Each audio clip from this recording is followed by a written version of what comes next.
Bien. Bonjour à tous. Merci beaucoup d'être présents à cet événement de l'antenne jeunesse du Laboratoire de la République. Aujourd'hui, nous allons pouvoir échanger sur la fraternité. On vous présentera nos intervenants plus tard. Il y a un seul point sur lequel pour l'instant il faudrait insister, c'est sur l'engagement. Sans engagement, il n'y a pas de République. Sans engagement, il n'y a pas de fraternité. Sans engagement, il n'y a pas de jeunesse. Sans engagement, il n'y a pas beaucoup d'avenir. C'est pour ça que chacun a sa place dans le laboratoire de la République pour mener des réflexions, des actions en faveur de chacune des valeurs de la République. Vous avez la chance de pouvoir le faire grâce au laboratoire de la République qui intervient aujourd'hui. Engagez-vous pour vous, engagez-vous pour l'avenir des valeurs qui sont les nôtres. Vous avez la possibilité de prendre la parole ce soir, faites-le. Vous avez la possibilité de poser des questions, faites-le. Vous avez la possibilité de vous engager pour vous-même, pour les générations qui suivront. Profitez de cela, profitez de ces opportunités. Pour des contraintes de temps, notre président du laboratoire de la République, que je vous demande de réapplaudir, Jean-Michel Blanquer. Pour des contraintes de temps, il sera obligé de partir à 19h30. Cependant, il va prendre la parole et puis vous pourrez échanger avec lui au sujet de la fraternité du laboratoire de la République. Je le répète, engagez-vous pour vous, engageons-nous pour nous-mêmes et pour les valeurs de la République. Je vous remercie.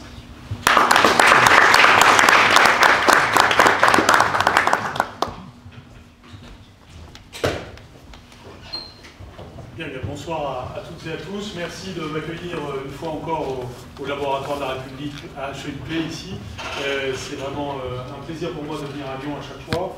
Et à chaque fois de constater que bien, le développement du laboratoire de la République à Lyon devient une réalité et peut compter sur vous. Et je voudrais donc vous dire d'abord deux mots sur le laboratoire et ensuite deux mots sur la fraternité pour introduire la table. Mais tout de suite, je voudrais d'abord remercier la direction d'HEIP de m'inviter une fois encore. Il y a maintenant un lien organique et j'en suis très heureux. Je voudrais remercier ceux qui ont accepté d'être à cette table ronde, donc Cathy Simon, Philippe Albanel et mon ami Olivier Dugrip. Vraiment, je suis très heureux d'avoir cette intervention avec eux dans un instant. Mais aussi Nina, qui est très active, qui est emblématique de ce travail des étudiants, et notre ami Charles Tardy aussi, que je salue et qui est actif lui aussi pour que le laboratoire de la République existe à Lyon.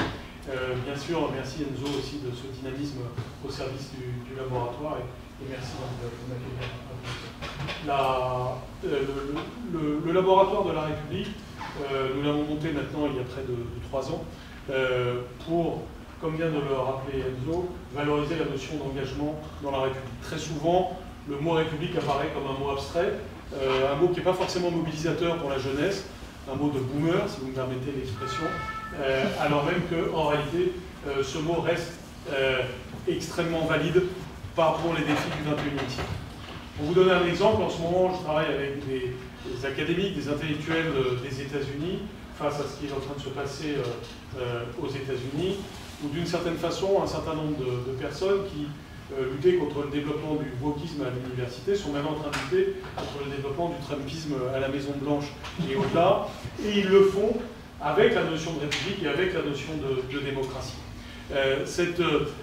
Et donc là où on pense que tout ça c'est le débat d'idées, un peu abstrait, quelque chose qui est fait pour les intellectuels, on a en fait la démonstration sous nos yeux, aux États-Unis actuellement, mais partout ailleurs de façon générale, que bien entendu, comme le disait Victor Hugo, ce sont les idées qui mènent le monde. Et donc il n'y a rien d'abstrait, de théorique à avoir le genre de débat que nous allons avoir ce soir, parce que c'est ces débats-là qui ensuite conditionnent la réalité des choses.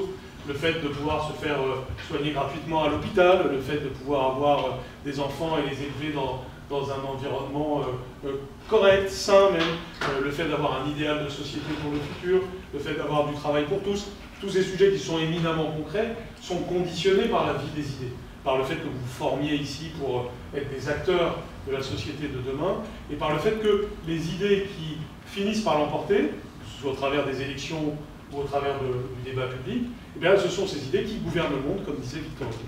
Et donc le laboratoire de la République, c'est prendre au sérieux les idées, parce qu'il n'y a rien de plus concret que les idées. Et on va le voir dans un instant, parce qu'on va voir au travers des projets, que ce soit dans le secteur privé ou dans le secteur public, des projets de fraternité, des projets de solidarité, qui ont derrière des choses très concrètes, une idée, une vision du monde, une vision de l'être humain, une vision de la société, une vision de la France. Donc le laboratoire de la République, c'est se dire cela, et se dire aussi que tout ceci doit être cohérent. C'est-à-dire que la fraternité, la République, c'est pas seulement une addition de politique publique, c'est aussi une vision pour la France, une vision de notre société, et c'est aussi une vision qui se veut optimiste, puisque trop souvent, lorsque nous défendons les valeurs qui sont les nôtres, c'est-à-dire des valeurs humanistes, des valeurs républicaines, on peut se sentir uniquement sur la défensive.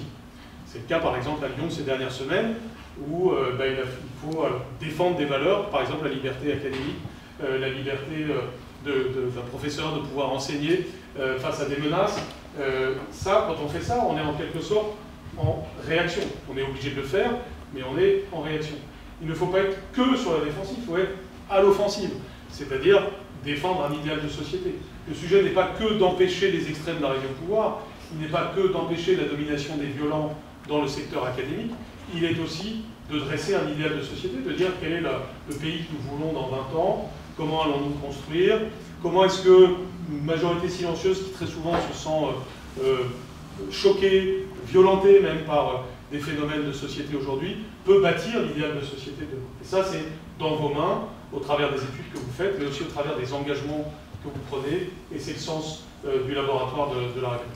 C'est pourquoi on fait toute une série de choses concrètes et qu'on va les développer de plus en plus avec HEIP ici à Lyon et dans d'autres endroits de Lyon comme à Lyon 3 où j'ai fait une conférence récemment. Eh bien, c'est de réussir à développer ces idées. Et donc, pour vous donner quelques exemples, nous faisons l'université d'été du laboratoire de la République les 28, 29, 30 août. Vous êtes toutes et tous bienvenus. Vous pouvez vous inscrire dès maintenant sur le site du laboratoire et au travers de ceux qui, à HEIP, s'engagent pour le laboratoire de la République. Ça veut dire que pendant 3 jours, on va échanger, faire des propositions pour la France. J'ai aussi déjà commencé à inviter un certain nombre de personnalités politiques. Par exemple, il y aura un débat Bernard Cazeneuve, Édouard Philippe à un moment donné. Je ferai moi-même un débat avec François Baroin. On va être comme ça un certain nombre de personnalités politiques à proposer des solutions pour la France et ne pas être simplement dans la réaction à l'actualité, mais véritablement avoir une vision à 10 ans, à 20 ans, et pas le faire sans les jeunes, le faire avec les jeunes. Et c'est encore une fois le sens de ce que nous faisons avec vous aujourd'hui et tout au long de l'année. Avec HEIP, on va faire bien des choses dans les temps qui viennent. On vient d'en parler avec vos responsables, notamment des cycles de conférences tout au long de l'année prochaine. Et tout ceci peut vous concerner, vous pouvez vous investir. Donc tout ceci m'amène au sujet de la fraternité, mais d'une certaine façon, tout ce que je viens de dire, c'est déjà un peu l'illustration de ça. C'est l'illustration du fait qu'une société, c'est pas juste des droits et des devoirs et des relations juridiques entre nous tous. Bien sûr, c'est ça aussi. Mais le contrat social, c'est aussi beaucoup plus que ça. C'est du plaisir dans la vie quotidienne, c'est de la fraternité en acte, c'est le fait de considérer qu'il y a du bonheur à faire société ensemble.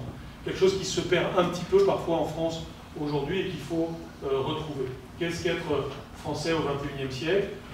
Qu'est-ce que nous voulons ensemble? C'est cela, la fraternité. Je voudrais en donner quelques exemples très rapidement à titre d'introduction de la table ronde. Mais pour moi, la fraternité, c'est d'abord quelque chose qui se vit au travers de l'éducation. C'est quelque chose que j'ai essayé de faire vivre comme ministre de l'Éducation nationale dès le plus jeune âge. On sait que les premières années de la vie sont décisives. Elles l'ont été pour vous, pour moi, pour tout un chacun. Ce qui vous est arrivé pendant vos premières années est essentiel. Et donc ce qui se passe par exemple à l'école maternelle, en matière de coopération entre les enfants, en matière de capacité à avoir un projet de société, déjà à cet âge-là, quand on est en classe, eh bien c'est essentiel. Le rôle de la culture, le rôle du sport dans ces premières années de la vie, c'est une illustration de la fraternité. Quand par exemple on a pris la mesure, la rentrée en musique, et où j'ai insisté pour qu'il y ait des chorales dans tous les collèges de France, mais aussi si possible dans toutes les écoles primaires, et si possible dans les lycées aussi bien sûr, eh bien c'est de la fraternité. Quand vous êtes dans une chorale, vous sentez par la musique, sans avoir même besoin de le formuler intellectuellement, vous sentez de la fraternité. Et donc l'éducation est déjà un premier vecteur fondamental de fraternité. Et ce que nous apprenons aux enfants à être de purs individualistes qui cherchent à se battre avec les autres, ou à affirmer à tout prix leur personnalité face aux autres, contre les autres, ou est-ce qu'on apprend à chacun à respecter autrui, c'était aussi une de mes formules clés, et à faire équipe et à comprendre que c'est de toute façon notre intérêt à tous que d'être dans une logique de fraternité. Les sociétés qui vont bien sont des sociétés où on se fait confiance les uns aux autres. Et la France a parfois été dans son histoire une société de confiance. Elle ne l'est pas assez aussi aujourd'hui, et c'est aussi pour ça que j'ai beaucoup parlé d'école de la confiance, pour que l'école soit un peu une matrice de confiance et donc de fraternité dans la société. Donc la relation entre éducation et fraternité est fondamentale.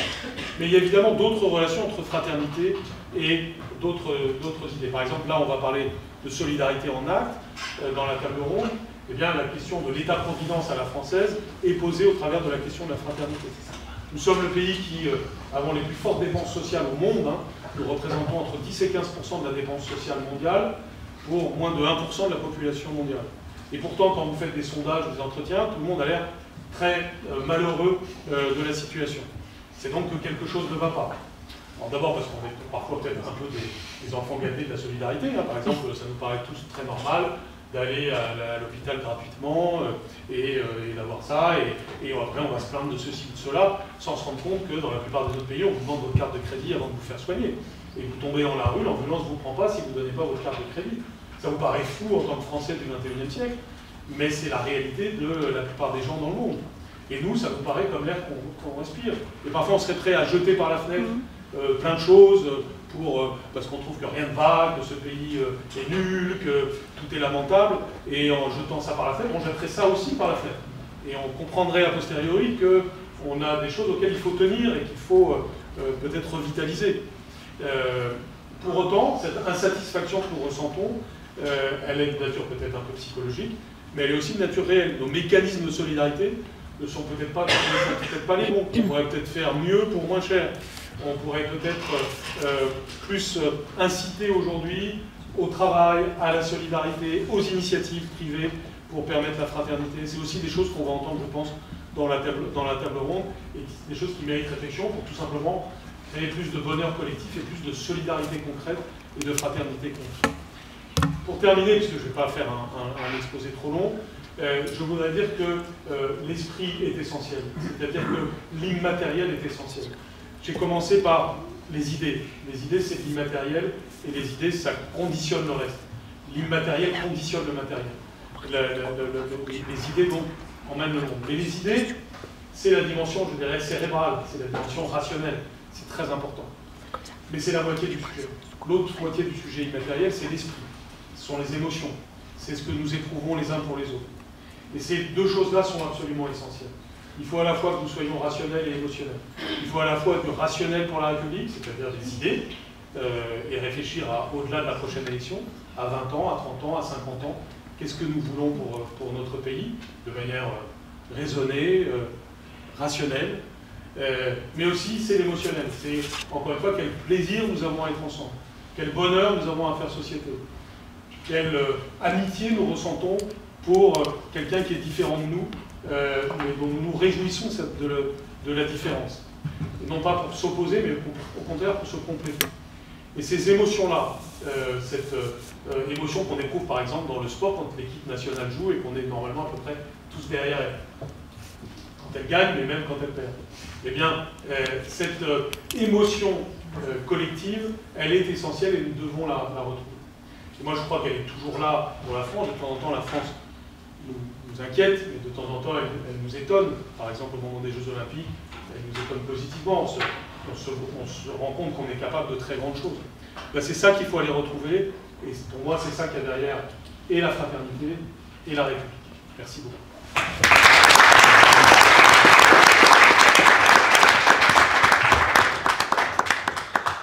Merci beaucoup, Monsieur Blanquer, pour votre présence à Lyon, et puis pour ce mot d'introduction. Pour vous expliquer un peu comment on va fonctionner, on a décidé de faire une table ronde avec 3 invités, que je remercie pour votre présence à chacun.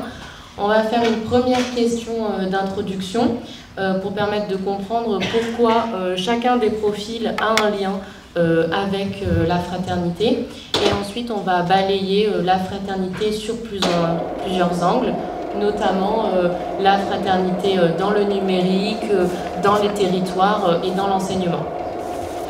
Donc Madame Simon, première question pour vous. Vous êtes directrice de Centaure, entreprise engagée dans la sécurité routière, vice-présidente du département de l'Isère. En tant que dirigeante, comment une grande entreprise peut-elle incarner concrètement la fraternité au quotidien, au-delà des slogans? Comment vous encouragez la fraternité au sein de vos équipes et au sein de votre organisation? Quelles initiatives concrètes vous pouvez mettre en place pour favoriser l'entraide entre vos collaborateurs et vos partenaires? Alors, bonjour à toutes et à tous. C'est toujours délicat de commencer et du coup, en écoutant Monsieur le Ministre, je me suis dit, mais oui, c'est ça. Donc en effet, je représente une société et lorsque j'ai pris la direction de cette société, je me suis dit comment est-ce que je peux faire en sorte que mes collaborateurs aient envie de travailler et envie d'appartenir et respectent finalement les valeurs que moi je veux faire respecter au sein de ma structure. Donc vous avez parlé de sport, Monsieur le Ministre, et c'est comme ça que j'ai commencé avec la fraternité.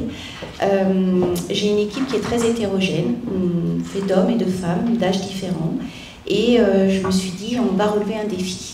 Ce défi, c'était de faire le marathon de New York ensemble. Donc, pour la plupart, ils n'avaient jamais couru. Ils avaient moins encore pris l'avion pour New York. Et ce choix de New York était important pour moi parce que ça les faisait partir loin. Et nous avons vu une autre facette. Et nous nous sommes dit qu'en France, on était plutôt bien. Puisque la problématique de la santé, quand vous courez un marathon et vous avez besoin ensuite d'aide, en effet, il faut sortir sa carte bleue. Donc, pendant un an, je les ai entraînés. Moi, la dirigeante, j'ai mis mes baskets et mon short et j'ai entraîné l'ensemble de mes collaborateurs à courir d'abord la semaine et ensuite je leur ai demandé de travailler avec moi un peu plus le dimanche puisque nous avions pour objectif de passer la ligne d'arrivée quelle que soit l'heure à laquelle il l'a passé. On est tous partis, on a trouvé du mécénat, du sponsoring parce que je ne voulais pas que l'entreprise puisse payer ça. Donc ils sont allés chercher l'argent qu'il fallait pour pouvoir s'offrir une semaine à New York, mais pour pouvoir courir le marathon et courir pour une cause qui me tenait à cœur, c'était la lutte contre la mucoviscidose et notre slogan c'était donner du souffle à ceux qui en ont besoin. Ce qui veut dire que je leur ai demandé d'aller chercher de l'argent et cet argent je leur ai repris pour la redonner à une association, donc ils ont payé une partie de leur voyage. Nous avons couru, pas tous ensemble parce que nous n'avons pas tous le même rythme de course. Ceci dit, je me suis dit qu'il était hors de question que j'arrive avant l'ensemble de mes équipes. Je savais que pour certains, ça allait être compliqué. Donc, je suis arrivée jusqu'à la ligne d'arrivée, je ne l'ai pas franchie, je suis allée chercher les autres. Tout simplement parce qu'il fallait que je passe avec l'ensemble de mon équipe la ligne d'arrivée. Ce que nous avons fait, le dernier a mis 7h40. Mais c'est pas grave, il a fini en marchant, j'ai fini avec lui et nous avons fêté ça et nous nous sommes rendus ensuite ensemble pour fêter dignement cette victoire, mais qui était une victoire qui était bien au-delà, où là j'ai retrouvé du sens à mon travail, où j'ai retrouvé une appartenance à un groupe, où finalement nous nous sommes comportés comme des frères et des sœurs. J'ai cherché la signification du mot fratrie et fraternité et je me suis retrouvée avec mes frères et mes sœurs pour pouvoir évoluer ensemble, pour pouvoir franchir ensemble cette immense montagne de l'Everest que ça pouvait être pour certains, et pour pouvoir travailler encore ensemble de façon importante. Voilà, donc c'est à travers le sport, à travers une action caritative que nous nous sommes retrouvés autour de ce grand thème de la fraternité.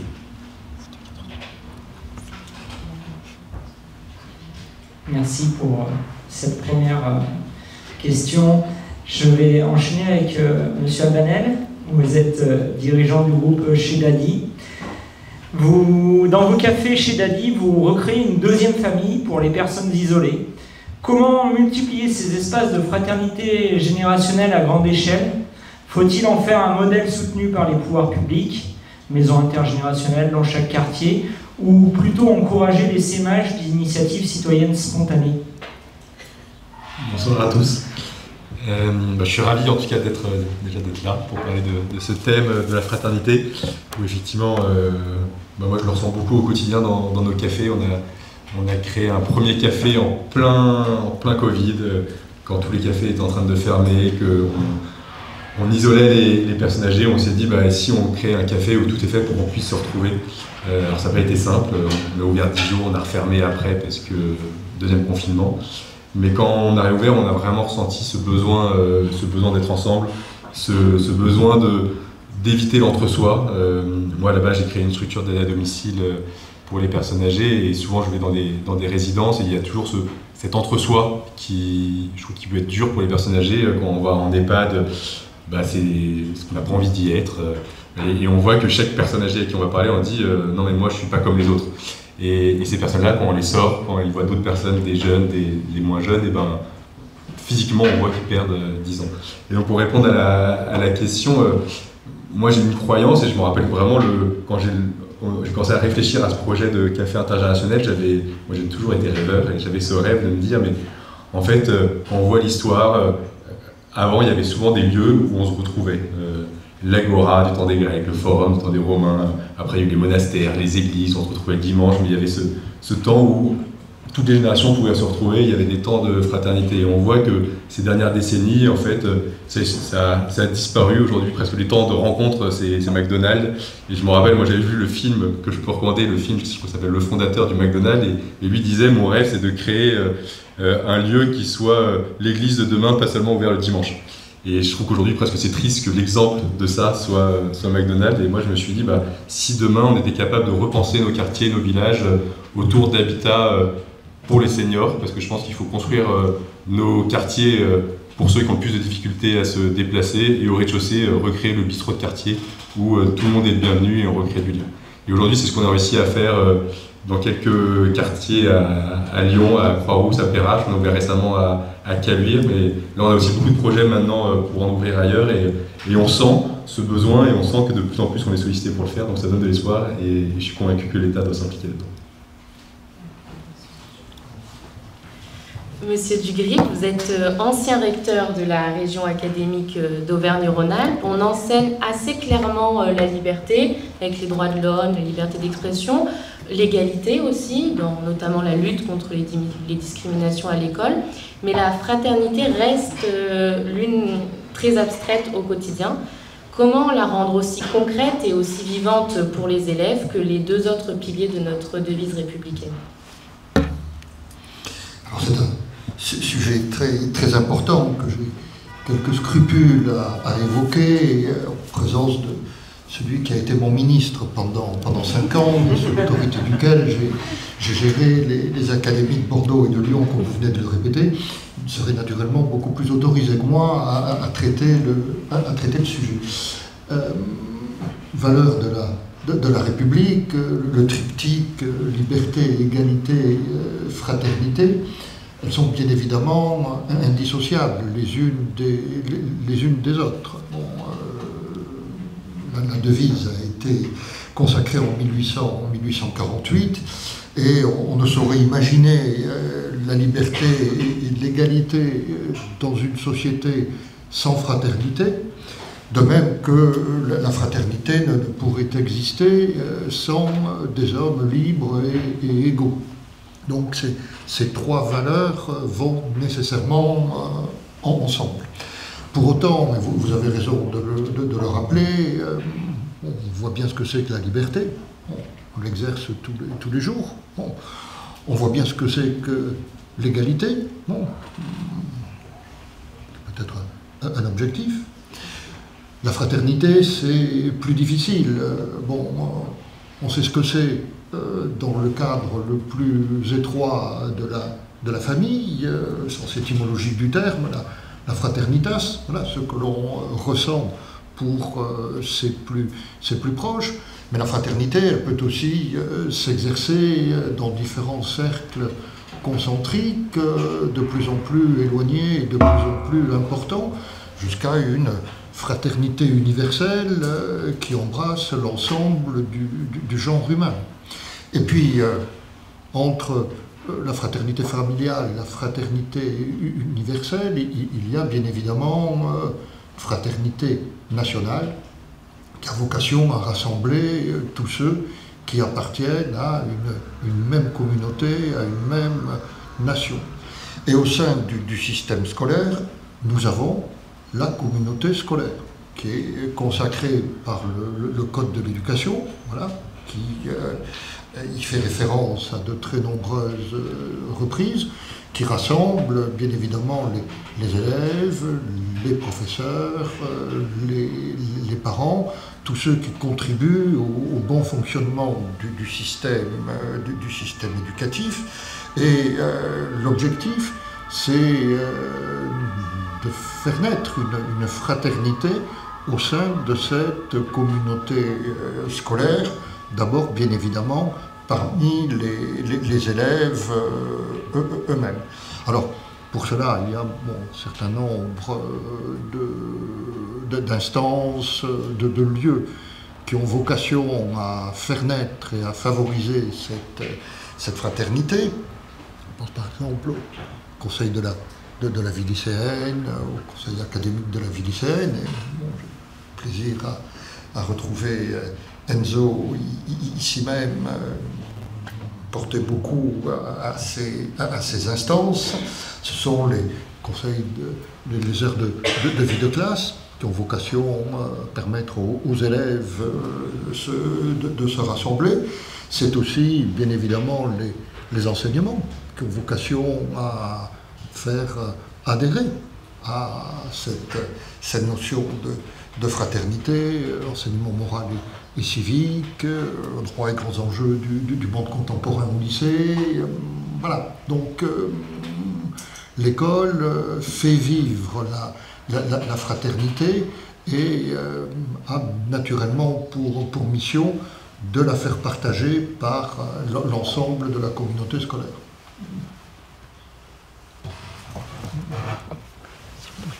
Monsieur Dugrépon, on va vous laisser le micro puisque la prochaine question est pour vous. On va aborder la fraternité face au numérique. Les jeunes d'aujourd'hui vivent à l'ère des réseaux sociaux. Ces outils peuvent créer de la communauté, mais aussi du cyberharcèlement et des bulles qui isolent.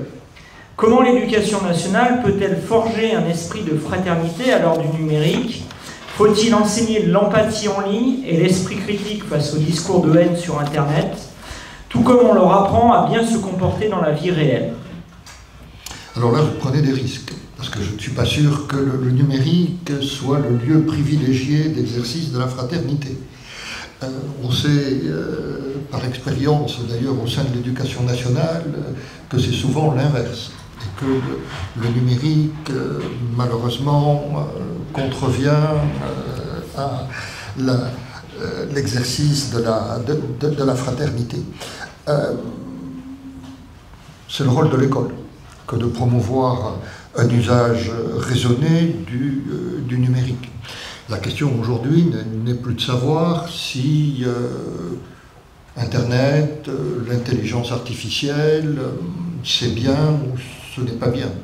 C'est une réalité, voilà, que chacun utilise tous les jours et qui est d'ailleurs très familière aujourd'hui à nos élèves, aux enfants, qui sont bien souvent beaucoup plus agiles que leurs parents, que leurs professeurs, dans l'utilisation de tous ces nouveaux outils.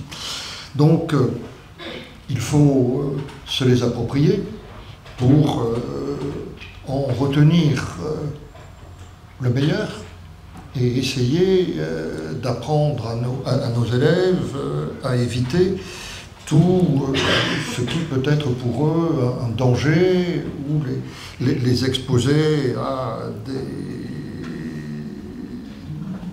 des difficultés. Donc c'est pour l'école un véritable enjeu, d'abord dans les enseignements.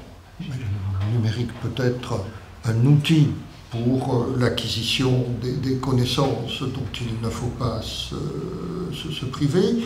Et il faut aussi veiller naturellement à ce que ça ne soit pas un instrument qui vienne porter atteinte à l'objectif de fraternité qui doit prévaloir au sein de la communauté scolaire.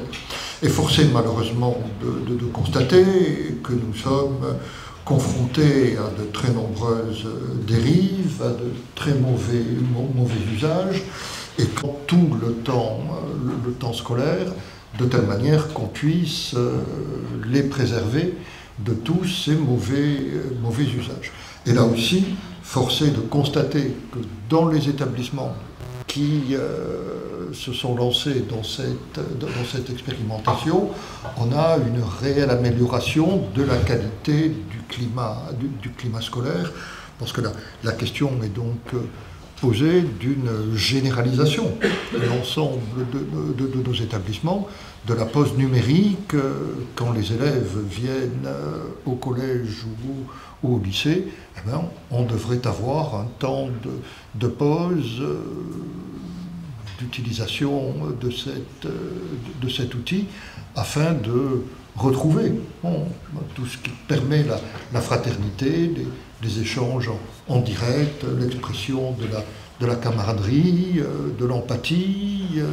Voilà, quand on est à la cantine, ça doit être un lieu d'échange, mais on ne doit pas être sur son téléphone portable.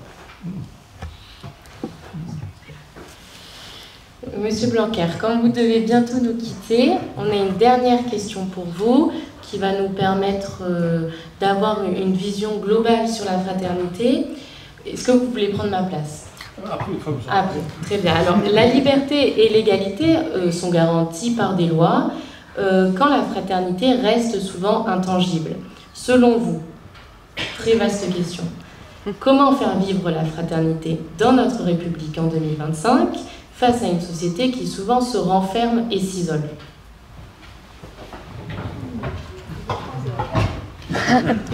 Voilà, j'ai 3 heures, effectivement, c'est parfait.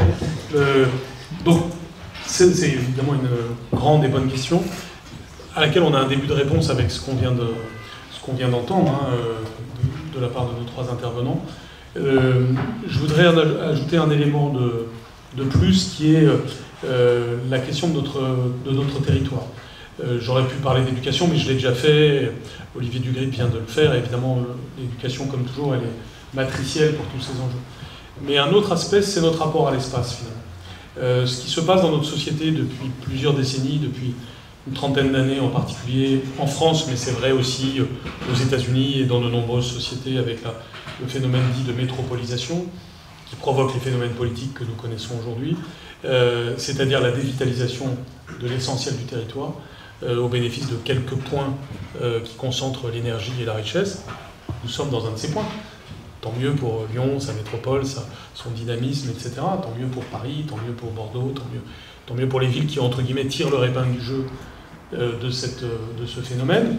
Et quand je dis tant mieux, je n'en suis pas si sûr, parce que est-ce que la qualité de vie dans chacune de ces métropoles est si bonne que ça, c'est évidemment quelque chose qu'on doit discuter, mais le fait est que nos sociétés, et pas seulement la France, ont dévitalisé leur propre territoire.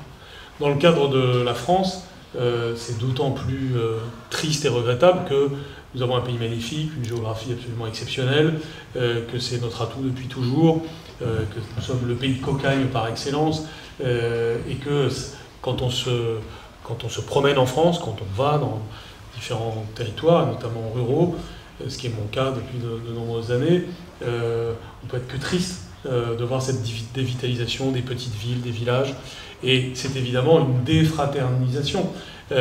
Quand dans un village il ne reste plus que les personnes âgées, quand dans telle ville il n'y a plus aucune industrie, plus aucune de ces choses qui faisaient la fraternité. Vraiment, j'apprécie beaucoup tout ce que vous dites sur la sociabilité du café. J'ai d'ailleurs en tête, c'est vraiment une parenthèse dans ce que je dis, mais alors là ça va vraiment faire méta-boomer, mais je suis abonné maintenant à l'INA, à ce que vous savez, la chaîne de l'INA, et puis j'avais vu une fois les anciens numéros de 5 colonnes à la une. Je vous recommande vraiment, ça doit dire rien, on parle d'accord, et tant mieux, c'était une émission des années 60 qui était en fait de la véritable sociologie télévisée. Et vous avez 24 heures dans un bar, dans les années 60, dans une petite ville de France, et c'est un monument de reportage, parce que vous voyez, ça illustre ce que vous avez dit tout à l'heure. C'est-à-dire comment, pendant 24 heures, ce qui se passe dans un bar, c'est en réalité fondamental. Et dans les bars de ces années-là, on s'assoit, on ne se connaît pas et pourtant, soit on se connaît très bien et on a l'habitude de se parler tous les jours, ou on ne se connaît pas et on va engager la conversation. Et donc c'est cette sociabilité qui s'est, non pas terminée heureusement, mais qui s'est largement affaiblie dans notre pays depuis pas mal d'années. Et donc, puisque la question c'est comment retrouver la fraternité, il y a évidemment des initiatives du genre de celles que vous avez exposées, je trouve ça vraiment excellent. Et plus globalement, plus structurellement, eh bien, comment notre pays repart à la reconquête de ces territoires.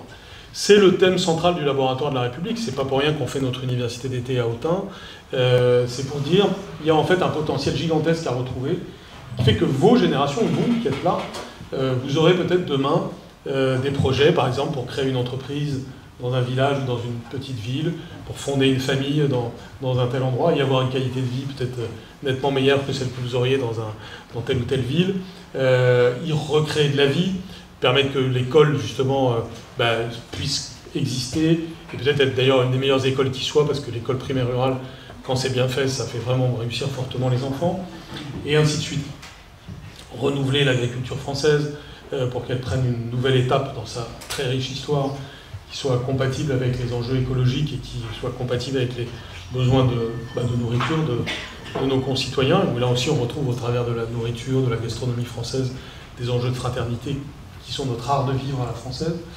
Et donc, vous voyez bien que les thèmes économiques, écologiques, politiques et sociaux se rejoignent entre eux pour essayer d'avoir un idéal de société républicain qui soit un idéal de fraternité. Et je pense que l'une des conditions fondamentales, pas la seule, il n'y en a jamais une seule, mais l'une des conditions fondamentales pour cette réussite, en plus de l'éducation, c'est celle de la reconquête de nos territoires. Et que ça passe par un projet de société qui fasse que vous, les jeunes, ceux qui étudient aujourd'hui, eh bien vous soyez les acteurs de cela, et que ça donne un grand sens à vos vies, c'est-à-dire à vos vies personnelles, mais aussi à votre participation à la vie collective, c'est-à-dire d'avoir des projets qui vous amènent à être dans cette situation. Il y a eu ces dernières années des choses dans ce sens, hein. Je pense par exemple à ce qu'on a appelé Action Cœur de Ville, qui a été quelque chose d'assez réussi. Je pense à ce qui a été fait avec ce qu'on appelle France Service, qui est là aussi quelque chose d'assez réussi.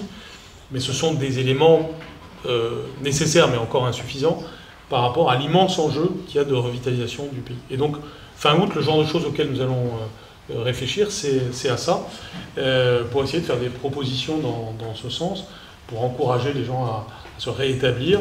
On a une démographie qui ne va pas du tout en ce moment, vous le savez bien, et ça fait aussi partie du sujet. Mais pour ceux qui ont entre 20 et 30 ans et qui sont ici ce soir, vous vous projetez dans le futur, probablement en ayant envie de... ça peut être de fonder une famille ou pas, mais en tout cas de créer de la richesse, de créer de la vitalité, de la vie, et donc de la fraternité. Vous avez aussi que vos enfants, quand vous en aurez, soient dans un monde plus sûr, dans un monde où il fait bon vivre, dans un monde où il y a un ancrage dans la nature. Tout ce que portent les thèmes écologiques, c'est aussi cette question d'ancrage. Eh bien, ça passe par un projet de société de ce type, ça passe pas par se concentrer tous dans 10 métropoles françaises, comme dans des cages à lapins, et sans se parler dans l'ascenseur, et en ayant un trou générationnel qui devient de plus en plus abyssal et qui manque de son. Donc, recoudre les générations, recoudre les classes sociales, et recoudre les territoires, c'est, à mes yeux, le projet qu'on doit avoir, et qui est, par excellence, le projet de fraternité. Merci, voilà. Monsieur le ministre. Nous vous proposons de rester avec nous quelques minutes. On va profiter encore de votre présence avant votre départ pour peut-être laisser la salle vous poser quelques questions. Et nous reprendrons bien évidemment la suite de notre conférence, mais on va profiter de votre présence pour laisser la place à quelques questions. N'hésitez pas. La première est toujours la plus dure. Voilà. Donc elle arrive vite. C'est parfait.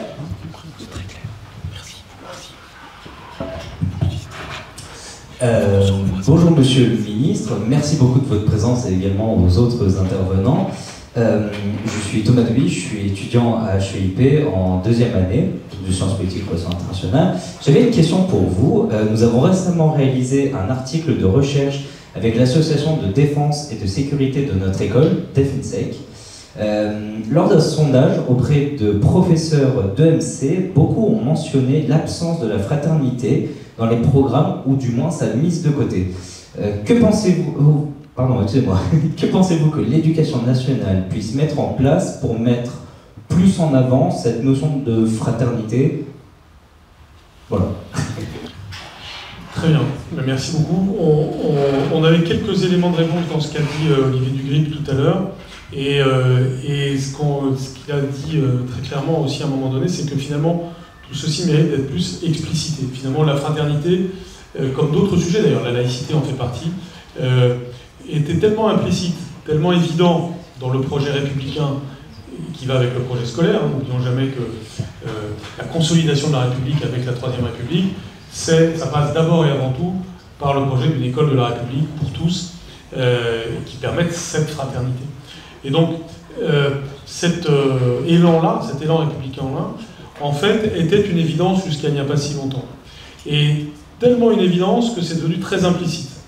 Et on éprouve le besoin aujourd'hui de le réexpliciter, parce que ça s'est un peu perdu, ça s'est un peu effiloché.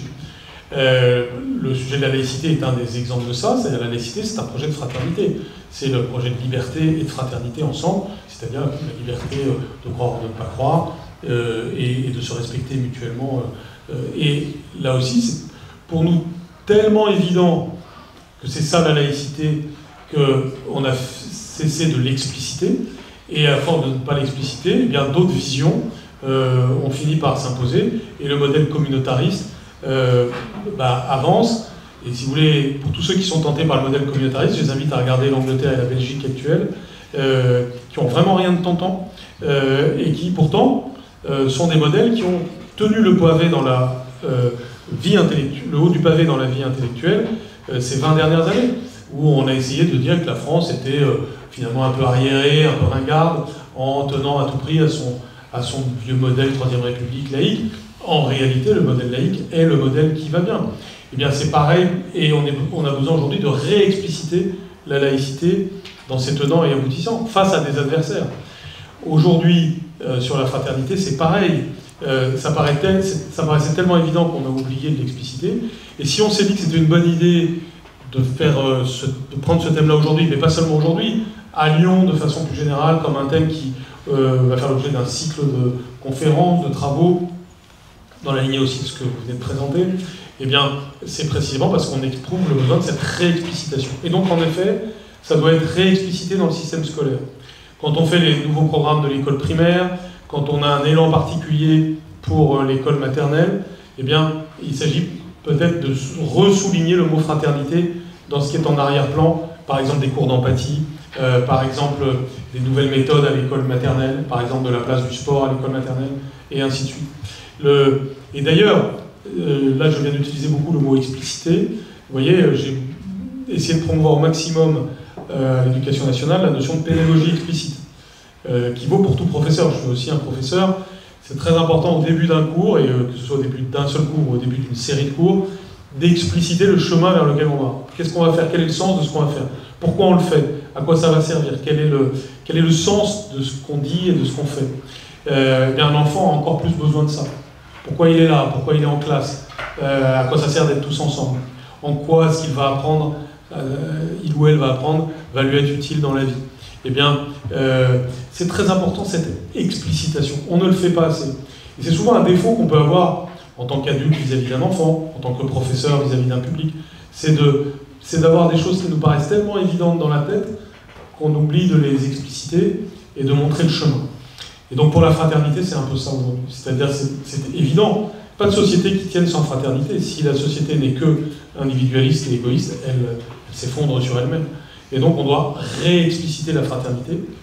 Les éléments d'illustration sont pour partie déjà là, parce qu'en réalité, une partie de ce qui se passe déjà dans le système scolaire, c'est normalement l'illustration de la fraternité. Mais il y a d'autres éléments à faire revenir ou venir.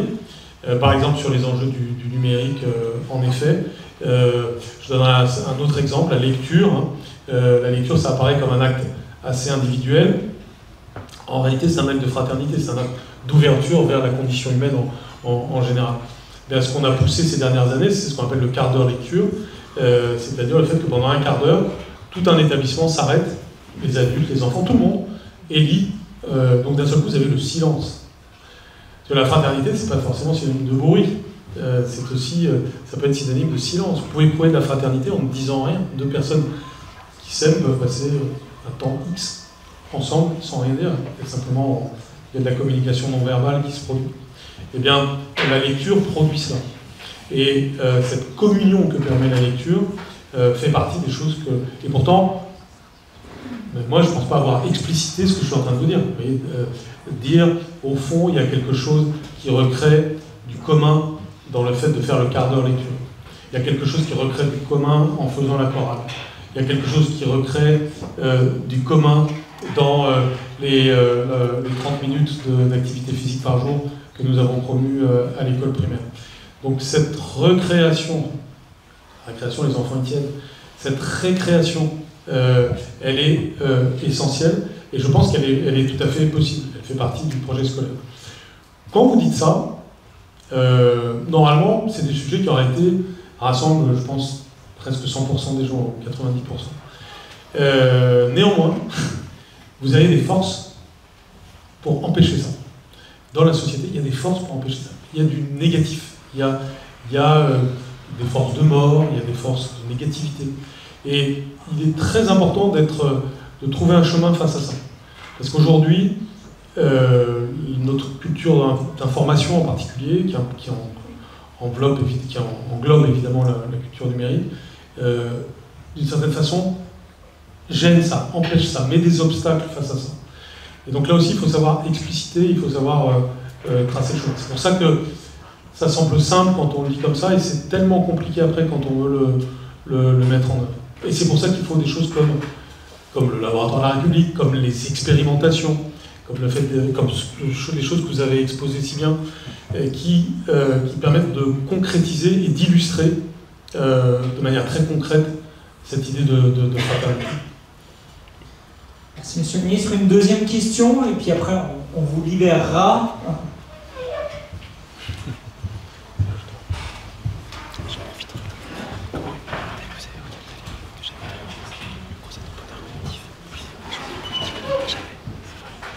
Bonsoir Monsieur Blanquer, bonsoir à toutes et à tous. Je m'appelle Mathias Conseil, je suis étudiant en Master 2 à Neoma et ancien élève du Vivier Insight à Lyon ici. On vous a entendu parler de fraternité, on vous a entendu parler de numérique, on vous a entendu parler de jeunes générations qui arrivent de plus en plus. Et ma question serait, en fait, comment garantir que la fraternité ne devienne pas qu'un simple mot dans les discours, que la fraternité ne devienne pas donc un simple mot dans les discours comme je viens de vous dire, mais une réalité en fait des vécus au quotidien, donc notamment à l'école. Et notamment dans un contexte où le numérique prend de plus en plus de place et où le numérique prend une place qui peut autant diviser que rassembler les élèves. Merci beaucoup. Donc, je pense qu'il n'y a pas une seule réponse à votre question, mais une batterie de réponses, et que ce soir nous tentons de nourrir cette batterie, et qu'en même temps, tous ces éléments de réponse doivent être reliés entre eux vers un objectif cohérent. Un des éléments de réponse, en plus de tout ce qu'on a déjà dit sur l'éducation, sur la reconquête des territoires, un autre élément de réponse qui est un petit peu sous-jacent, je pense, à votre question, c'est l'ancrage. L'ancrage dans la nature en particulier. Je pense que ce qui fait un peu le malaise contemporain, et encore une fois, le fait qu'on soit amené à parler du numérique en est une illustration, c'est la désincarnation, c'est l'abstraction excessive, c'est l'isolement, le fait de passer des heures à scroller, tout ce phénomène de la civilisation des écrans, et les enquêtes qui montrent que certains élèves, certains jeunes enfants, ça peut être 8 heures, 10 heures, 12 heures devant un écran dans une seule journée. Tout ceci est un phénomène de civilisation. C'est une mutation anthropologique qui se passe sous nos yeux. Et évidemment, comme l'a dit Olivier Duhem, il ne s'agit pas de se battre contre les moulins à vent, il ne s'agit pas de se dire, voilà, on va abolir le numérique, ça n'existe pas, puis c'est ni faisable, ni souhaitable. En revanche, il faut évidemment inventer la civilisation qui va avec. Comment on surcompense ça par de l'ancrage encore plus fort. Si on ne fait pas ça d'ailleurs, il y a des réactions humaines réactionnaires pour le coup. Et c'est les phénomènes politiques que nous connaissons aujourd'hui. C'est-à-dire que l'être humain est tellement bouleversé par cette mutation anthropologique et civilisationnelle qu'il réagit, il peut réagir de manière totalement sauvage, d'une certaine façon. Et on a ce type de phénomène, notamment avec la montée des différents extrémismes ou des différents fanatismes.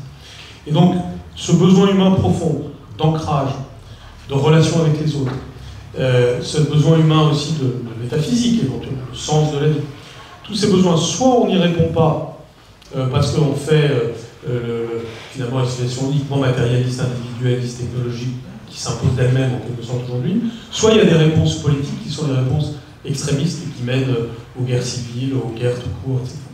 Et donc, le projet républicain, c'est ça. Et ça passe, à mon avis, par notamment le réancrage dans la nature, notamment comment la République est aussi une République écologique au sens plein et fort du terme. Donc, par exemple, quand on voit ça sous l'angle de l'éducation, c'est comment aux enfants, dès le plus jeune âge, on leur apprend à jardiner, comment il y a des potagers dans les écoles, comment, alors spontanément tous les enfants vont vers les animaux, aiment la nature et réclament d'être en lien avec elle, et bien comment nous faisons droit à cela, et pas de manière purement superficielle, et certainement pas de manière théorique ou par des slogans, mais vraiment en faisant vivre de cette façon-là. Ça va de pair avec ce que j'ai dit sur la reconquête des territoires. Et donc, ce réancrage, il est absolument fondamental, et c'est un des éléments de réponse à votre question, pour être concret, pour ne pas être juste dans un mot, hein, le mot fraternité, le mot république, qui peuvent rester que des mots, mais qui en effet peuvent au contraire être des concepts directeurs qui font qu'après ça change nos vies et ça nous permet de bâtir la République et la démocratie qu'on peut souhaiter pour notre époque. Merci Merci. beaucoup, Monsieur le Ministre. Merci pour votre venue à Lyon. Bon, je propose qu'on applaudisse chaleureusement Monsieur le Ministre.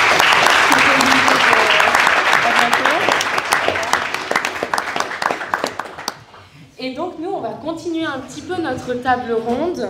On reste sur les territoires. On reste sur les territoires. Monsieur le ministre nous a fait une très belle transition. Monsieur Albanel, en zone rurale, on voit des villages vieillissants, d'où les jeunes partent faute d'emploi. A l'inverse, en ville, de nombreux actifs débordés n'ont plus le temps de s'occuper de leurs aînés. Comment, face à ce constat, recréer du lien fraternel? Alors ça va être dur de parler après Monsieur Blanquer, je vais essayer. Non, je trouve qu'il y a un sujet qui touche de manière différente le milieu rural de nos villes.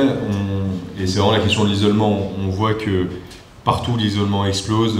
Quand on voit les derniers rapports des petits frères des pauvres, on a fait x2 en 5 ans. Aujourd'hui, c'est plus de 2 millions de personnes âgées qui sont en situation d'isolement, mais c'est un isolement qui nous touche tous. Et on voit que c'est fait de manière un peu différente. On voit que dans les grandes villes, il y a beaucoup de choses qui sont proposées, mais un manque de solidarité locale, un manque de connaissance aussi de ce qui existe, et le fait de ne plus connaître son voisin, qui crée qu'il y a un sentiment de solitude terrible. Moi, je l'ai dit, je travaille toujours pour une structure d'aide à domicile, et c'est quelque chose qu'on constate tous les jours, nos auxiliaires de vie qui vont rencontrer des personnes au domicile qui, en dehors d'elles, ne rencontrent personne, qui peuvent passer plusieurs jours sans voir personne. Et là, je trouve qu'il y a un vrai drame humain à ce niveau-là. Et en milieu rural, on voit qu'il y a des solidarités plus fortes qui perdurent, mais avec beaucoup moins d'offres qui sont proposées, que quand on commence à perdre en autonomie, on se retrouve vite seul parce que la maison, l'appartement n'est pas adapté, parce qu'il n'y a pas de commerce de proximité. Donc il y a vraiment des choses à repenser.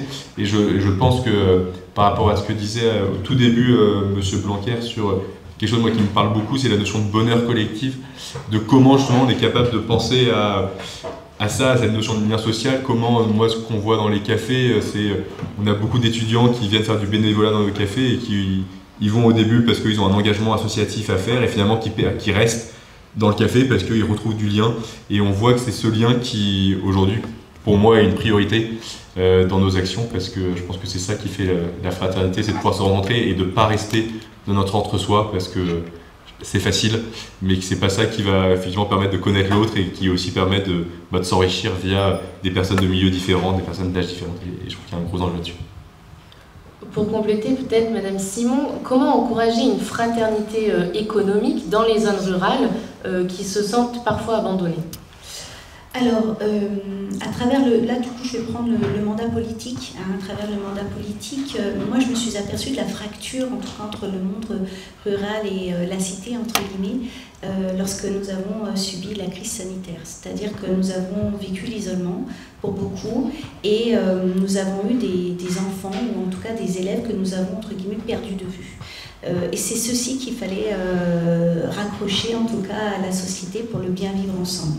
Donc on a essayé de créer des mouvements qui permettent à ces enfants-là de revenir au sein de l'établissement quand cela a pu être possible et éventuellement de travailler sur des jardins partagés, sur la lutte contre le gaspillage alimentaire, sur des thématiques finalement, comme le disait M. le ministre, qui nous ancrent de nouveau à la terre et qui nous permettent de retrouver d'une certaine façon un lien de fraternité et voire même une famille. Donc on a travaillé là-dessus sur ce mandat politique. Et à titre économique, puisque du coup j'ai les deux casquettes, moi j'ai des collaborateurs qui sont issus aussi du monde rural et du monde de la grande ville. Et donc on travaille de façon très différente et on a d'ailleurs des approches de vie très différentes. Ceci dit, la crise sanitaire nous a fait grandir de façon exponentielle où on a eu besoin de se retrouver aussi entre nous et donc à travers l'entreprise, moi j'ai créé ce qu'on appelle un jardin solidaire.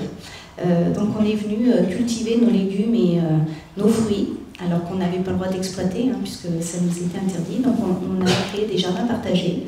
Et ces jardins partagés, on s'en est servi pour se nourrir nous-mêmes. Et puis l'excédent, on a décidé de le rendre à des personnes qui étaient plutôt dans la difficulté et vers qui nous sommes allés aussi. Voilà un petit peu comment nous avons travaillé, entre autres, pour cette thématique. Monsieur Dugrip, c'est à vous maintenant. L'école de la République accueille des élèves de cultures et de milieux qui sont très variés. Comment inculquer la fraternité dans une société et donc dans une école multiculturelle, mais sans nier les différences de chacun? C'est bien évidemment la mission de l'école. J'avais l'habitude de dire que l'école est le seul lieu qui réunit tous les jours tous les enfants de France, quelle que soit leur origine, leurs conditions de vie. Ils se retrouvent tous à l'école, au collège, au lycée, tous les jours. Et on a là, bien évidemment, le lieu privilégié de faire vivre la fraternité. On est confronté à un enjeu qui est très important, c'est de donner du sens à cette notion par-delà les différences, les distinctions et les oppositions. Partager de la fraternité avec ses semblables, c'est assez facile. Prouver de la fraternité avec ceux qui sont différents, qui n'ont pas la même origine, la même histoire, la même culture, c'est un peu plus difficile. Et c'est précisément cette mission-là que l'école a vocation à remplir. Il y a pour cela une condition, c'est que l'école puisse être le lieu dans lequel se concrétise la mixité. Et pour cela, l'école doit dépasser toutes les divisions, toutes les ségrégations que notre société a construites au fil du temps et qui n'opposent pas simplement, comme on vient de le dire, le monde rural et les territoires urbains. Vous avez aussi beaucoup de ségrégation au sein des territoires urbains et dans les métropoles. En particulier dans la métropole de Lyon, qui est sans doute l'un des territoires socialement les plus ségrégés de France. Vous n'avez pas les mêmes conditions de vie, vous ne fréquentez pas les mêmes personnes selon que vous êtes à Vénissieux ou à Charbonnières-les-Bains. Et il faut que l'école dépasse ces différences, ces distinctions, de telle manière que tous les enfants de France se connaissent, par-delà leurs différences d'origine, et fassent communauté, sans que de France se reconnaissent. C'est pour l'école le principal enjeu.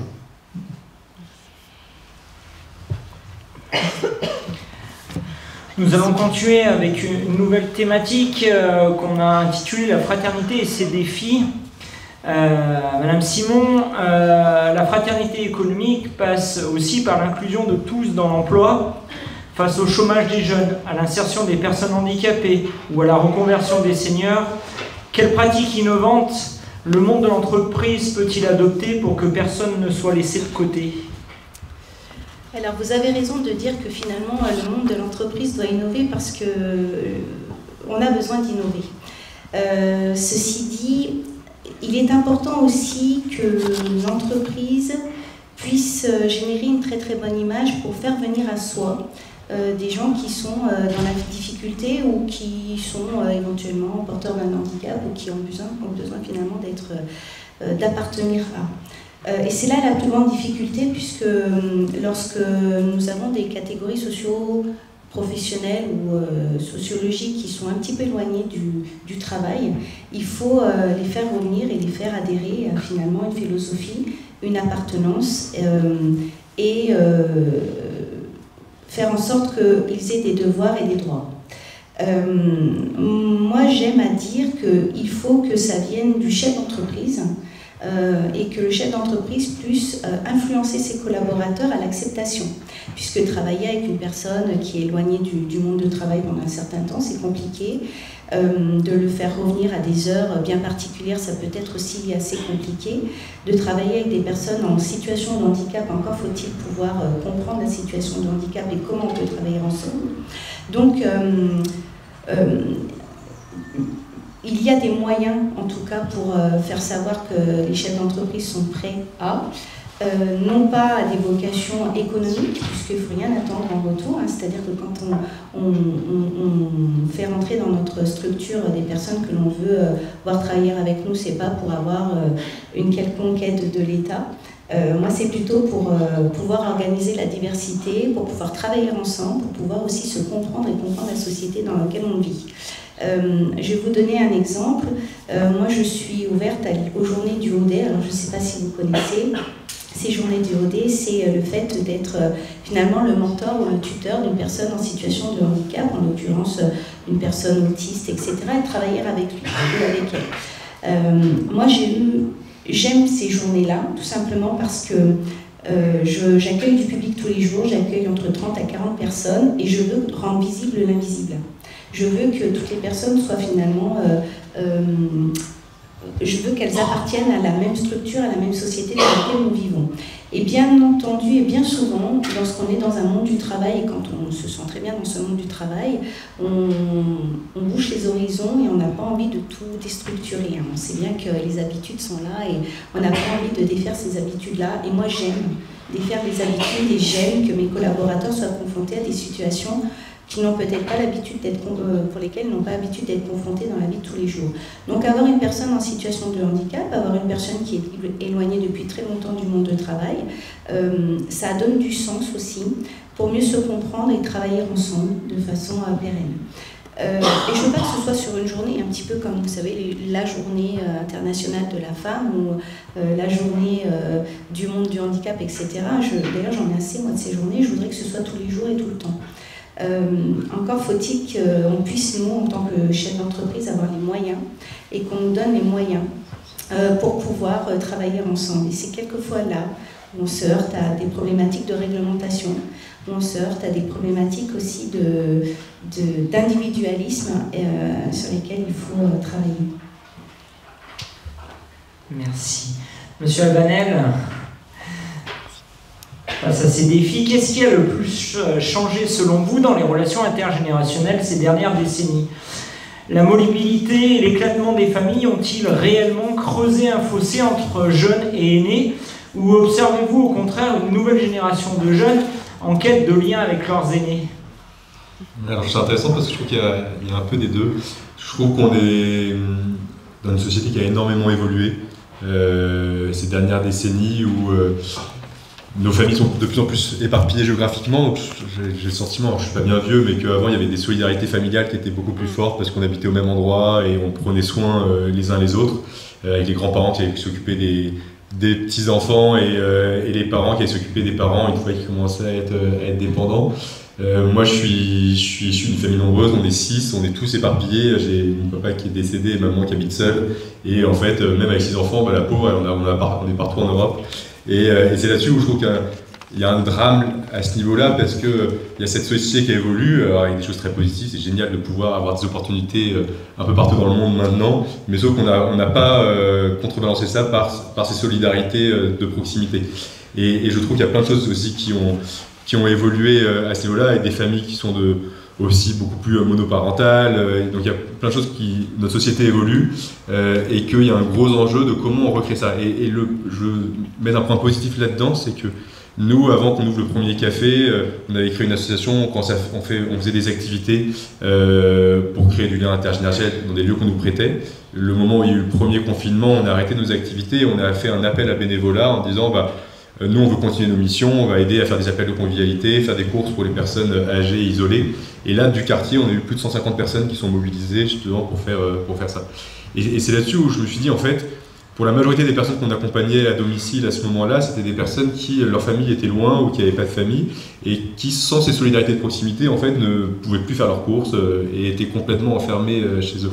Et nous, c'est moi l'idée avec Chez Daddy qu'on a eu, c'était de se dire, le slogan de Chez Daddy, c'est plus qu'un café, une seconde famille, c'est créer un lieu où en fait tout est fait pour pouvoir rencontrer son voisin. On va voir, j'en ai pas trop parlé, mais il y a toujours des grandes tablées dans nos cafés, on a des tisseurs de liens qui sont là pour favoriser la relation et faire en sorte que personne soit seul dans son coin. Mais nous, ce qu'on leur dit, c'est que quand ils viennent chez Daddy, ils rejoignent une seconde famille, une communauté sur laquelle ils peuvent compter en cas de besoin, en cas de perte d'un proche, en cas d'hospitalisation.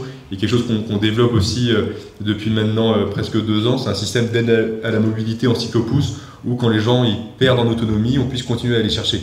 Et moi, je pense que un de nos enjeux numéro 1, c'est de faire en sorte que on puisse toujours compter sur quelqu'un à côté de chez soi, et que, quel que soit notre âge, quel que soit notre niveau de dépendance, on puisse continuer à rencontrer du monde. Et en fait, je pense que vous devez le voir avec peut-être vos grands-parents ou même arrière-grands-parents, en fait, plus on vieillit, plus il y a quelque chose qui est difficile, c'est que on va perdre ses frères et sœurs, on va perdre ses copains, et en fait on va avoir ces réseaux de sociabilité qui progressivement vont décliner, et c'est des âges où c'est très compliqué de recréer des réseaux de sociabilité. Et moi j'ai envie de croire que on peut continuer à ces âges-là de rencontrer du monde, et aujourd'hui je pense qu'on a un gros enjeu à ce niveau-là. Monsieur Duvet, du coup on vient de parler de solidarité, ça m'amène à cette question. Le principe de fraternité a récemment été consacré par le droit français. Devrait-on enseigner aux élèves que la solidarité n'est pas qu'une vertu morale individuelle, mais qu'elle fait pleinement partie du pacte républicain, au même titre que la liberté et l'égalité, et qu'à ce titre, chacun a sa responsabilité dans l'aide à autrui? Oui, vous avez raison de le rappeler. Le Conseil constitutionnel a effectivement consacré cette notion dans une décision relativement récente de 2018. Donc ça n'est pas très ancien. Et le Conseil constitutionnel a sans doute pris cette décision pour exprimer ce que la société avait déjà produit, c'est-à-dire engagement d'un certain nombre de citoyens en faveur des plus démunis, même si cela les mettait eux-mêmes en contravention avec le respect de la réglementation. Et le Conseil constitutionnel a posé effectivement cette notion très intéressante que dans un certain nombre de circonstances, d'hypothèses, on peut effectivement venir en aide à autrui en allant un peu au-delà de ce que la réglementation, la législation pourrait autoriser, tout simplement parce qu'on obéit, parce qu'on met en œuvre un principe humanitaire, celui de secours, de solidarité envers son prochain. Ce sont des valeurs qui sont, je crois, spontanément partagées par notre jeunesse. moi je suis très frappé, j'étais très frappé lorsque je rencontrais les élèves qui sont des enfants, des adolescents, par le fait qu'il y a chez eux un sentiment inné de justice, ce qui est juste, ce qui ne l'est pas, un sentiment inné de solidarité. Et bien évidemment, ce sont des choses que l'école doit exploiter, doit entretenir. Ce sont des qualités qu'ont nos enfants et nos élèves qu'il faut bien évidemment développer pour construire une société qui exprime véritablement cette valeur de fraternité. L'école affirme l'ambition de le faire à travers la notion d'école inclusive.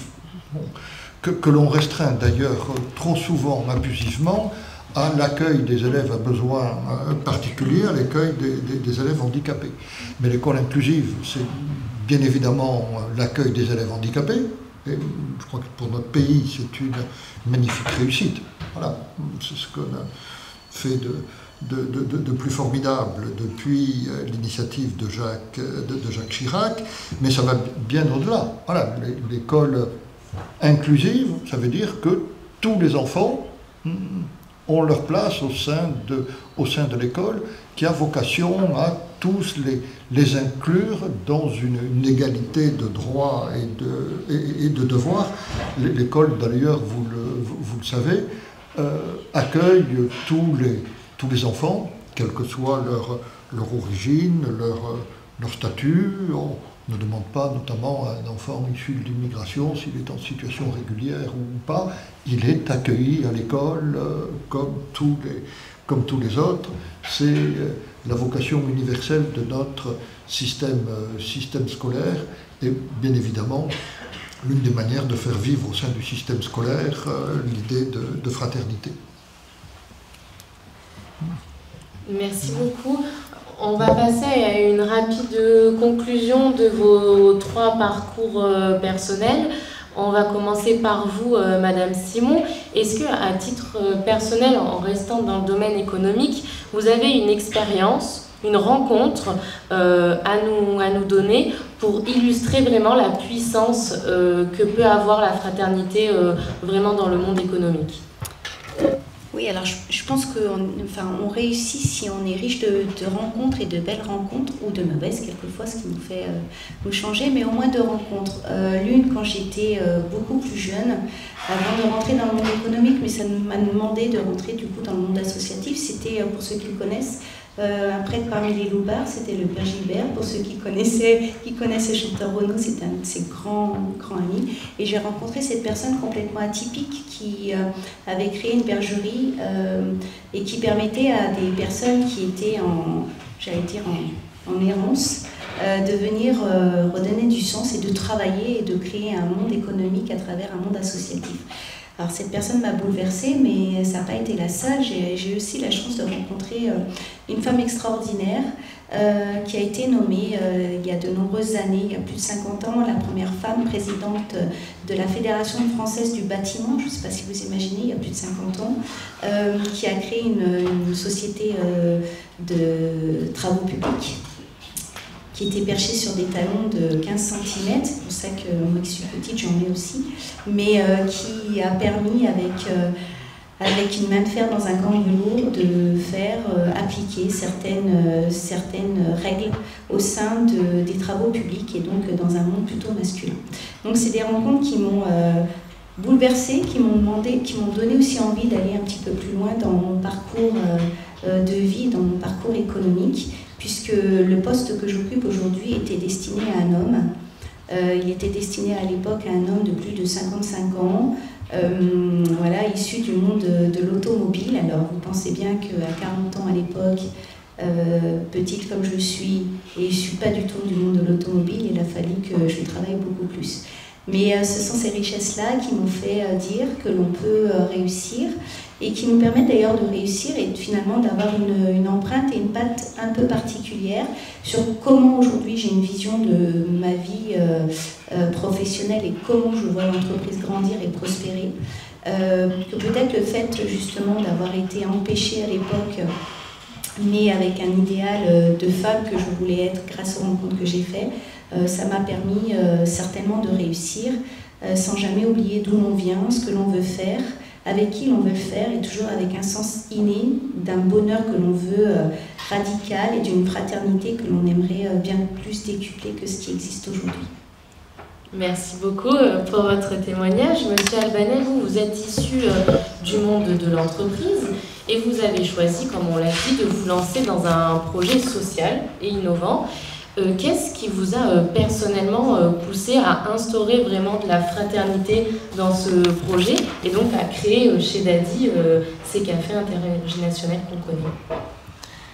Alors, ça remonte, moi pendant toute ma scolarité, et après j'étais un peu paumé, je ne savais pas du tout quoi faire. J'avais toujours un côté assez entrepreneurial, je me rappelle, j'étais au collège, puis au lycée, je me faisais des plans de l'entreprise que je voulais créer. À l'époque, je voulais créer un hôtel sous-marin. Je me rappelle vraiment dessiner tous ces trucs. Et un jour, je me rappelle, c'est ma maman qui m'avait dit, parce qu'à chaque fois, je revenais ultra emballé par tous mes nouveaux projets. Ma maman m'a dit, mais tu veux pas faire quelque chose, c'est bien de créer quelque chose, mais tu veux pas faire quelque chose qui a du sens. Et à peu près sur le même temps, j'ai à Noël, mon frère qui m'avait offert un livre de quelqu'un qui s'appelle Mohamed Younous, qui a été prix Nobel de la paix en 2006 et qui est un des pionniers de ce qu'on appelle le social business et qui a inventé le microcrédit. Et en lisant ce livre, c'est vrai que j'ai pris conscience de la possibilité de entreprendre et d'avoir de l'impact. Et pour moi, ça a été un basculement parce que j'ai grandi dans une famille où avec des parents plutôt engagés, mais avec le côté on travaille dans un secteur classique et on fait du bénévolat à côté. Et effectivement, de pouvoir me dire, en fait, je peux concilier dans ma vie à avoir cet engagement, je me suis dit, c'est vers là où je veux aller. À l'époque, j'étais très intéressé par tous les enjeux liés aux migrations et à la précarité. Je me rappelle toujours mon côté rêveur, je venais sortir d'études et je m'étais dit, tiens, je vais aller créer une entreprise sociale où on va faire de l'événementiel en s'appuyant sur les personnes de la rue pour que quand quelqu'un veut faire, je sais pas, une demande en mariage, qu'il puisse y avoir des concerts improvisés dans la rue avec des... Donc j'avais imaginé ça, à chaque fois que j'en parlais autour de moi, tout le monde me disait, non mais redescends un peu. Et je me rappelle parce que j'habitais chez mon grand-père à l'époque et lui qui était très, il dit non mais tu peux pas juste arrête avec tes idées, crée une entreprise, crée de l'emploi et c'est déjà bien.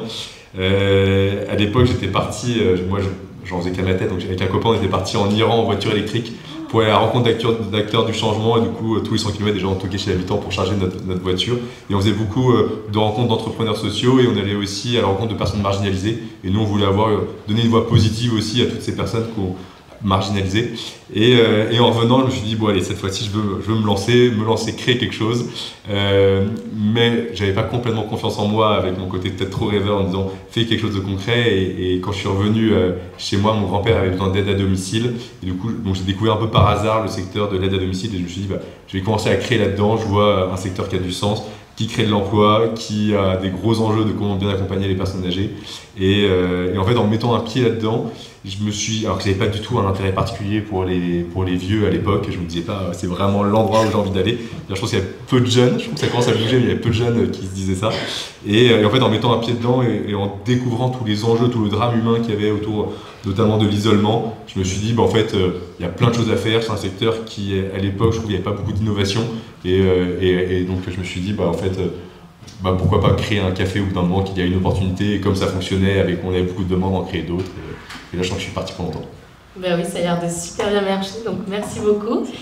Alors, Monsieur Dugrip, on a déjà beaucoup parlé de la fraternité dans le cadre scolaire, mais avez-vous une idée de comment développer, même si vous nous avez donné déjà quelques petits indices, sur comment développer la fraternité par l'école, mais au-delà du cadre scolaire, donc au-delà des manuels, de l'enseignement, est-ce que vous pouvez nous rappeler peut-être les dispositifs qui existent déjà et si vous avez des propositions de dispositifs qui pourraient être intéressants à mettre en place?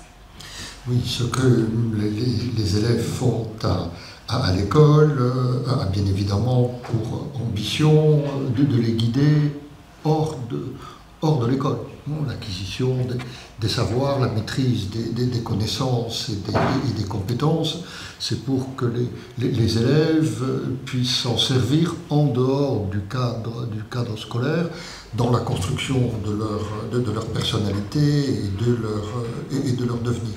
Et c'est très, très important si l'on veut bien avoir à l'esprit que le temps scolaire ne représente en tout et pour tout que 25 à 30% du temps d'un enfant sur la période 0-18 ans. Donc, qu'à 18 ans, un enfant passera globalement 25-30% de son temps à l'école.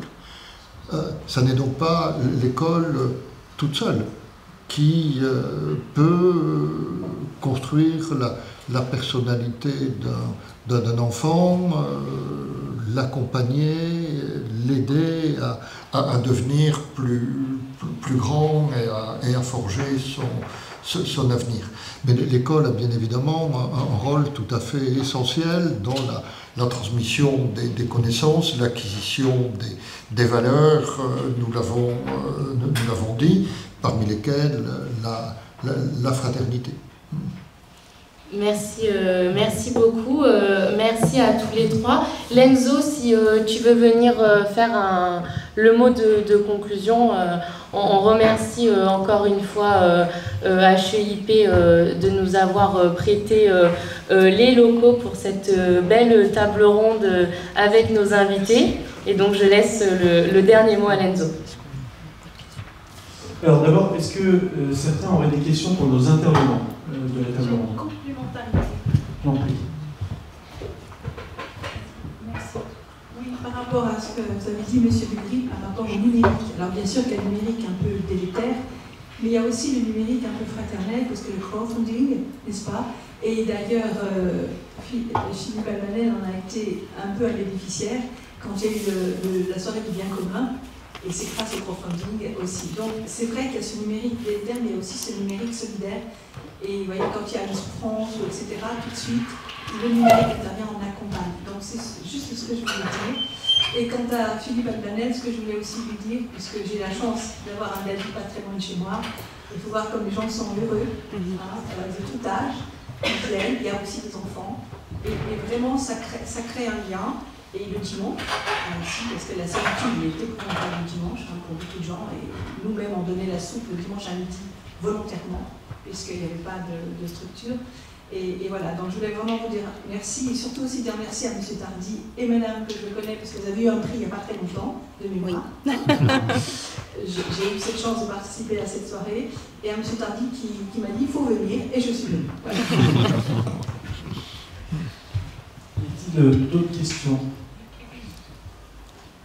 Pas de questions. Alors, c'est l'heure de vous remercier d'être venus, et c'est l'heure aussi de vous dire que pour faire œuvre de fraternité, je l'ai dit au début, vous avez l'occasion de vous engager. Alors, le laboratoire de la République à Lyon, c'est une équipe, donc Charles Tardy qui est là, Michael Barrère qui est là, Lilou qui est ici, Nina qui évidemment nous accompagne, et qui est... pardon, David, pardon, qui est là aussi. Pardon. Cléa qui est là. Donc c'est une équipe qui est là pour travailler avec tout le monde et qui va surtout créer des ateliers sur la fraternité, qui va être amené à travailler, je pense au jeune IHED par exemple, puisque un de ses représentants est là, qui est ici. Oui, toi. Il n'y est plus. Il n'est plus? D'accord. Bon. Tant mieux. Oui, voilà. Et ce que je veux dire, c'est que tous les acteurs sont les bienvenus et vous avez l'occasion de vous engager dans des commissions qui vont travailler sur la fraternité et qui font leur restitution à la rentrée au mois de septembre-octobre à un autre endroit qu'à HEIP. En tout cas, Monsieur le recteur, merci de votre présence. Madame, merci beaucoup. Monsieur Albanel, merci beaucoup de vos interventions. Merci à tous de votre présence. Engagez-vous, rejoignez-nous, vous pouvez. Et puis, je vous souhaite une très belle soirée. Merci beaucoup.